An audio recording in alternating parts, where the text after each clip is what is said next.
Good afternoon. Thank you for joining me. This is our first little kind of a test just to make sure we're getting the technology right. So welcome. Thank you very, very, very much for your interest in this.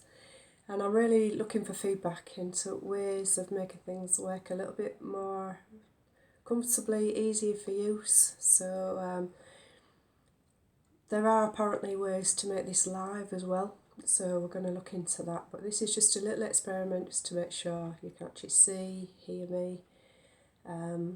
So maybe I just thought we'd start with just thinking, why we want to continue our practice, which I think is really admirable.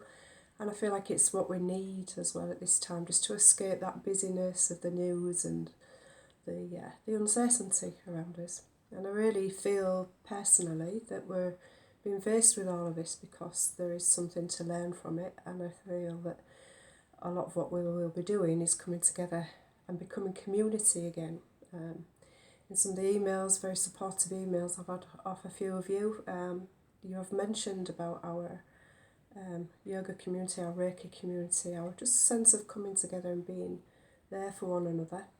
And I feel that, we're very blessed, we're very honoured to be a part of that community. And I feel that globally this is what we need. We've maybe spent too much time, I know we're using a tablet form for this, but with too much time on social media and not actually conversing with each other, taking care of each other. So I feel that there are lessons to be learned, and I think we will come out of this for the better. So what I thought what we would just think about doing with this session is just on your own, just maybe get a piece of paper or, a nice notebook, maybe you already keep a journal, and just write down, ask yourself, meditate upon, why you want to keep up your practice, what you get from it,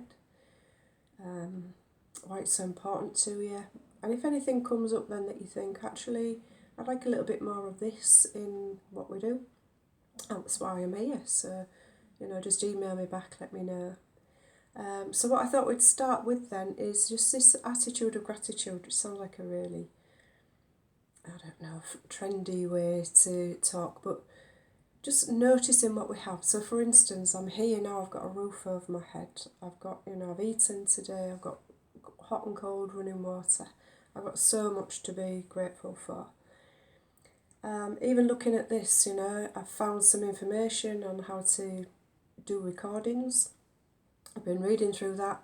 I've also got the good health to be running up and down stairs as I have to keep asking Mike, what do you think this means? How do you think that means? So I'm grateful for Mike's presence as well, that he's got some technological skills that I certainly don't have, and that people like yourselves are willing to be patient and share with me.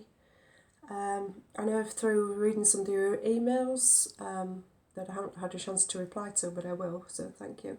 A lot of you are saying, using this time where we are more at home to get jobs done, catch up with DIY, start a new hobby. People are doing crafts, people are doing their gardening. So there's so much that we have to be grateful for. So I thought that could be our first little lesson, just to give yourself a few minutes, maybe 5 minutes, and just start writing all the things that you have to be grateful for as well. And in the Kriya practice, which is a yoga practice that I'm initiated into, so it's my personal practice, that is what we start and end our day with each day. Things that we're grateful for in our lives as it is right now, things that we're grateful for, and things that we'd maybe like to manifest. So it's a really important part of my personal life. So if it's something that you're interested in, I'm sure I can share that in another session. So I'll say for now, Namaste. Make sure this is working, and I'll be back very soon. Thank you.